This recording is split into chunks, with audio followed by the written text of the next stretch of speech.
Tentara pendudukan Israel mengakui terbunuhnya seorang serosan di Batalion Teknik Tempur ke-614. Tentara tersebut terbunuh setelah ditembak penembak jitu pasukan perlawanan Palestina. Kabar tewasnya seorang serosan Israel ini diumumkan pasukan pendudukan pada Jumat 10 Oktober 2025. Saat itu korban terlibat pertempuran sengit di utara jalur Gaza. Menurut Radio Angkatan Darat Israel, serosan batalion ditembak penembak jitu di pinggiran kamp pengungsi Sati. Sehari sebelumnya, 4 tentara dari Batalion ke-13 Brigade Golani juga dilaporkan cedera. Dikutip dari Al-Mayadin, satu di antaranya kini dalam kondisi kritis. Kondisi tersebut bukan karena hasil pertempuran dengan Hamas, melainkan kecelakaan. Kecelakaan tersebut diakibatkan adanya tabrakan antara kendaraan Hummer milik Batalion 13 dengan kendaraan pengangkut personel lapis baja berat. Dua kendaraan tersebut hancur setelah saling bertabrakan.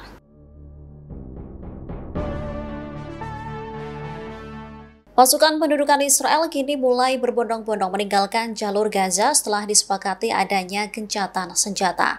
Nantinya, dalam waktu 72 jam setelah IDF menyelesaikan penarikan pasukan, Hamas akan membebaskan sandera yang ditawan.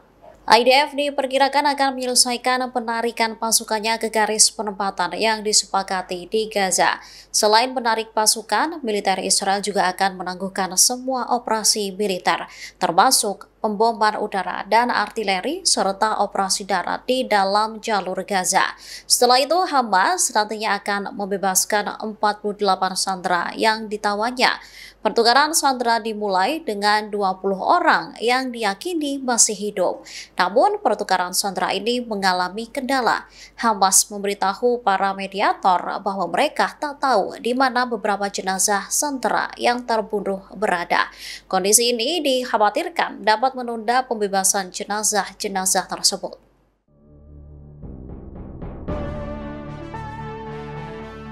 Amerika Serikat mengirimkan sekitar 200 tentara ke Israel untuk membantu mendukung dan memantau kesepakatan gencatan senjata di Gaza.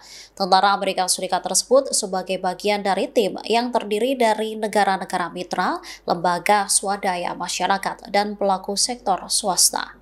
Nantinya, Komando Pusat Amerika Serikat juga akan mendirikan pusat koordinasi sipil militer di Israel. Kabar ini dibenarkan oleh Laksamana Brad Cooper, Kepala Komando Pusat Militer Amerika Serikat. Mereka akan membantu memfasilitasi aliran bantuan kemanusiaan serta bantuan logistik. Selain itu, menjamin keamanan ke wilayah yang dilanda perang selama 2 tahun. Seorang pejabat mengatakan, tim baru tersebut akan membantu memantau implementasi perjanjian gencatan senjata dan transisi menuju pemerintahan sipil di Gaza. Tentara tersebut dipastikan tak ada yang dikirim ke Gaza. Seorang pejabat lain mengatakan pasukan akan datang dari Komando Pusat Amerika Serikat serta dari berbagai belahan dunia lainnya. Pejabat militer Mesir, Qatar, Turki, dan mungkin Uni Emirat Arab akan dilibatkan dalam tim tersebut. Kini pasukan sudah mulai berdatangan dan akan terus berdatangan ke wilayah tersebut selama akhir pekan.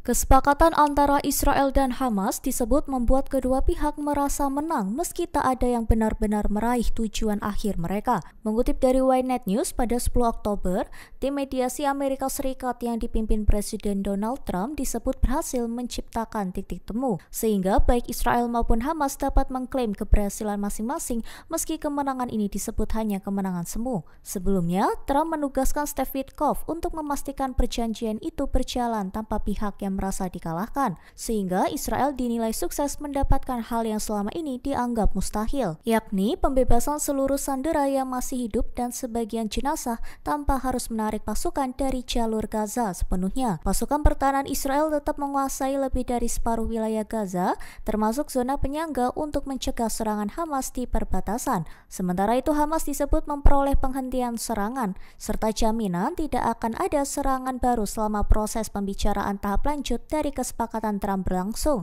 Di satu sisi, pengamat menilai tanpa keterlibatan nyata dari negara-negara Arab dan otoritas Palestina, kesepakatan ini bisa menjadi jeda sementara sebelum perang berikutnya.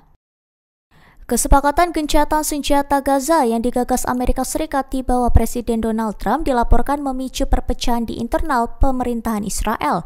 Para pemimpin Israel disebut berselisih pandangan soal isi kesepakatan yang didukung Perdana Menteri Benjamin Netanyahu dan Menteri Urusan Strategis Ron Dermer.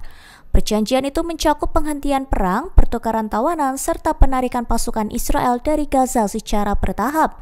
Mengutip dari Al-Mayadin pada 10 Oktober, Menteri Kehakiman Yair Levin, satu di antara sekutu terdekat Netanyahu, memuji kesepakatan tersebut.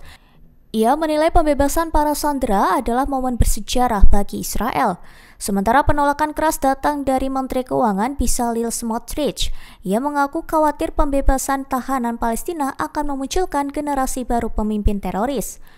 Smotrich menolak bergabung dalam perayaan kesepakatan dan menilai kebijakan itu beresiko bagi keamanan Israel. Smotrich juga menolak rencana Amerika yang mengarah pada kenegaraan Palestina, menyebutnya sebagai bentuk kembali pada kebijakan lama yang gagal. Di satu sisi, Menteri Pemukiman Orit Strok ikut mengancam akan keluar dari pemerintahan. Ia menilai tetap berada di kabinet yang menurutnya berkompromi terhadap keamanan nasional adalah tindakan yang tak bermoral.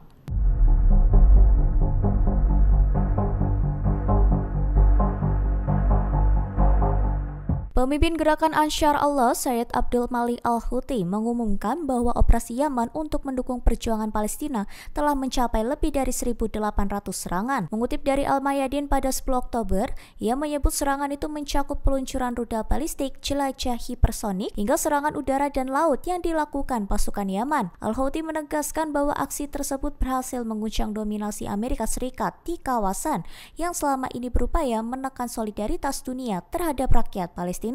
Menurutnya, dukungan Yaman terhadap Palestina menjadi unik karena digerakkan secara menyeluruh baik oleh pemerintah maupun rakyat. Ia mengatakan semangat itu tetap kuat meski Yaman menghadapi berbagai tantangan dan jarak geografis yang jauh dari Gaza. Al-Houthi menambahkan bahwa suara solidaritas Yaman telah bergema ke seluruh dunia sebagai bentuk kewajiban moral, kemanusiaan, dan keagamaan. Melalui 2 tahun terakhir, Yaman dilaporkan telah menggelar puluhan ribu aksi demonstrasi dan pawai mendukung Palestina. Lebih lanjut, Al-Houthi menyinggung keputusan Yaman melarang kapal Israel melintas di Laut Merah, Teluk Aden, dan Laut Arab. Ia juga mengklaim bahwa serangan rudal dan drone Yaman berhasil menembus 5 lapisan sistem pertahanan udara sebelum mencapai wilayah pendudukan Palestina. Dampaknya, lalu lintas udara Israel terganggu dan sejumlah maskapai internasional disebut menghentikan penerbangan ke negara itu. Pemimpin kelompok Ansyar Allah, Sayyid Abdul Malik Al-Houthi, menegaskan pasukan Yaman tetap dalam kondisi siaga penuh ketika gencatan senjata di Gaza mulai diberlakukan.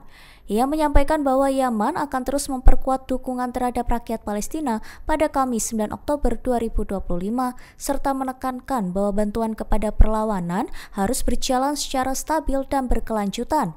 Menurut Al-Houthi, kesepakatan yang terjadi di Gaza menunjukkan kegagalan Israel dan Amerika Serikat mencapai target mereka selama agresi berlangsung. Ia menilai bahwa peran Amerika justru bersifat destruktif dan memperburuk situasi di lapangan. Ia juga menyebut musuh gagal membebaskan tawanan tanpa pertukaran, gagal menghancurkan kekuatan perlawanan, dan gagal memaksa rakyat Palestina meninggalkan tanah mereka. Al-Houthi menyerukan agar pasukannya tetap dalam kewaspadaan tinggi dan siap menghadapi setiap pelanggaran yang Israel lakukan. Ia menegaskan tahap saat ini bersifat kritis dan bersejarah sehingga dukungan terhadap rakyat Palestina harus terus dijaga. Menteri Keamanan Nasional Israel, Itamar Ben-Gvir, memperingatkan bahwa partainya akan menggulingkan pemerintahan Perdana Menteri Benjamin Netanyahu jika Hamas tidak benar-benar dibubarkan seusai perjanjian gencatan senjata Gaza. Peringatan itu disampaikan Ben-Gvir pada Kamis 9 Oktober hanya beberapa jam sebelum kabinet Netanyahu menggelar sidang untuk memutuskan rencana gencatan senjata dan pembebasan tawanan dalam fase pertama kesepakatan tersebut. Ia menegaskan bahwa tidak akan mentolerir jika Hamas masih eksis dengan nama atau bentuk lain. Ben-Gvir menyatakan bahwa jika pembubaran Hamas tidak terjadi, pihaknya akan membubarkan pemerintahan Netanyahu. Meski mendukung pembebasan tawanan Israel, Ben-Gvir menolak pelepasan tahanan Palestina. Ia menuturkan bahwa Netanyahu telah berjanji secara pribadi kepadanya untuk memastikan Hamas benar-benar dihancurkan. Jika janji itu gagal ditepati, partainya akan menarik dukungan politik.